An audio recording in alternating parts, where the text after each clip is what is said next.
नमस्कार. आज आपण एका अशा इलेक्ट्रॉनिक घटकाबद्दल बोलणार आहोत जो दिसतो अगदी साधा पण ज्याच्या आत एक मोठं रहस्य दडलेलं आहे. हो, मी बोलतोय झेनर डायोडबद्दल. त्याची निर्मिती प्रक्रिया म्हणजे सूक्ष्म इंजिनिअरिंगचा एक अप्रतिम नमुना आहे. चला तर मग हे रहस्य उलगडूया. कधी विचार केलाय का की आपला मोबाईल फोन असो किंवा लॅपटॉप ही सगळी उपकरणं इतकी अचूकपणे कशी काम करतात? या सगळ्यांना एक स्थिर म्हणजे स्टेबल व्होल्टेज लागतो. पण हा येतो कुठून? हा प्रश्न खूपच इंटरेस्टिंग आहे नाही का? आणि ह्या प्रश्नाचं उत्तर आहे झेनर डायोड. हा कोणी साधासुधा डायोड नाहीये. हा एक स्पेशल पीएन जंक्शन डायोड आहे जो खास व्होल्टेज रेग्युलेशनसाठीच बनवला जातो. सोप्या भाषेत सांगायचं झालं तर तो सर्किटचा एक विश्वासू गार्ड आहे. व्होल्टेजला जराही इकडे तिकडे होऊ देत नाही, अगदी स्थिर ठेवतो. ठीक आहे, तर आजच्या या सफारीत आपण काय काय पाहणार आहोत? सगळ्यात आधी आपल्याला झेनर डायोडची गरज का आहे ते पाहू. मग त्याची पायाभरणी कशी होते.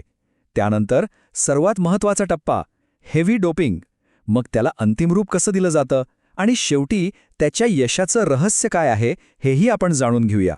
चला तर मग सुरू करूया आपल्या पहिल्या मुद्द्यापासून. मुळात झेनर डायोडची गरजच का पडते? म्हणजे आपल्याकडे नॉर्मल डायोड असताना हा स्पेशल डायोड का लागतो आणि तो नेमका वेगळा कसा आहे? यामागे एक खूप खास कारण आहे. तर फरक अगदी मूलभूत आहे पण खूप मोठा आहे. सामान्य डायोडमध्ये डोपिंग म्हणजे अशुद्धी मिसळण्याचं प्रमाण साधारण असतं. पण झेनर डायोडमध्ये इथेच खरी गंमत आहे. यात खूप जास्त म्हणजे हेवी डोपिंग केलं जातं आणि सोबतच त्याच्या जंक्शनवर एकदम अचूक नियंत्रण ठेवलं जातं. याच दोन गोष्टींमुळे झेनर डायोडला त्याची सुपर पॉवर मिळते. ओके, तर मग आता थेट निर्मिती प्रक्रियेतच उडी घेऊया. पहिला टप्पा आहे पायाभरणीचा. म्हणजे जसं एखादं चित्र काढण्याआधी आपण कॅनव्हास तयार करतो ना, अगदी तसंच या सूक्ष्म झेनर डायोडसाठी आधी सिलिकॉन वेफरचा पाया अगदी अचूकपणे तयार करावा लागतो. या पायाभरणीतना 4 मुख्य पायऱ्या आहेत. सगळ्यात आधी एक अतिशय शुद्ध चकचकीत सिलिकॉन वेफर घेतला जातो. मग त्याच्यावर संरक्षणासाठी सिलिकॉन डायऑक्साईडचा एक थर चढवतात.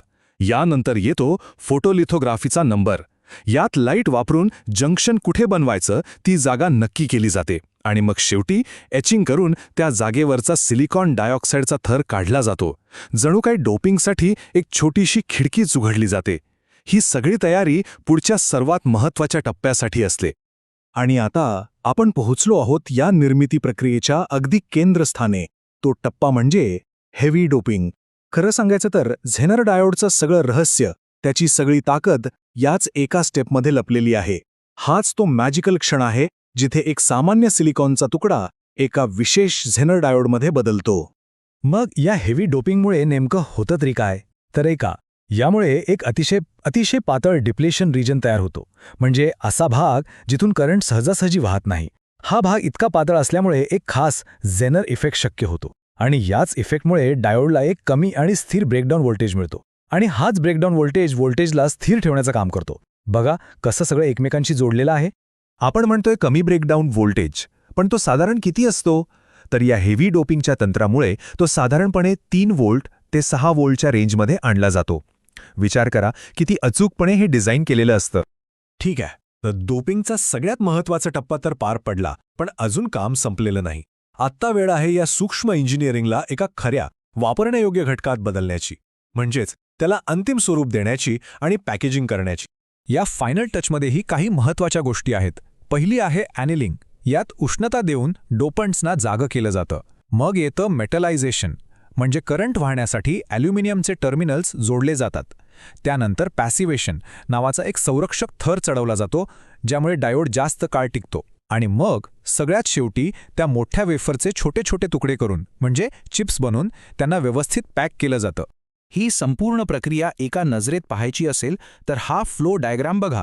वेफरपासून सुरुवात, मग ऑक्सिडेशन, फोटोलिथोग्राफी, एचिंग, मग सर्वात महत्त्वाचं हेवी डोपिंग आणि त्यानंतर ॲनिलिंग, मेटल कॉन्टॅक्ट्स, पॅसिवेशन आणि शेवटी पॅकेजिंग.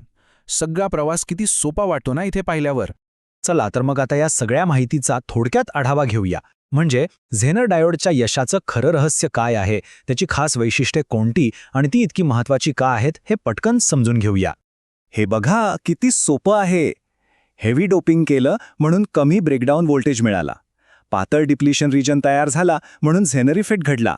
जंक्शनची रचना अचूक ठेवली म्हणून स्थिर रेग्युलेशन मिळालं आणि लिकेज करंट कमी ठेवला म्हणून त्याची कार्यक्षमता वाढली. प्रत्येक गोष्टीमागे एक स्पष्ट कारण आहे. आणि हो, ही काही फक्त पुस्तकातली गोष्ट नाहीये. विषय इंटरटेक्नॉलॉजी आणि ऑन सेमीकंडक्टर सारख्या मोठमोठ्या कंपन्या याच क्लिष्ट प्रक्रियेचा वापर करून दररोज अक्षरशः लाखो झेनर डायोड्स तयार करतात. हेच डायोड्स मग आपल्या आसपासच्या इलेक्ट्रॉनिक उपकरणांमध्ये वापरले जातात. आता इतकी सगळी प्रक्रिया लक्षात ठेवायची कशी?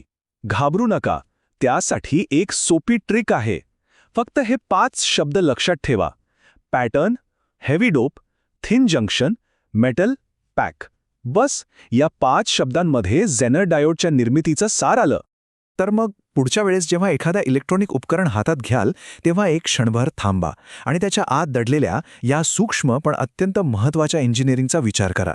एका छोट्याशा पाठमागे केवढं मोठं विज्ञान आणि तंत्रज्ञान लपलेलं असतं नाही का? विचार करायला लावणारी गोष्ट आहे.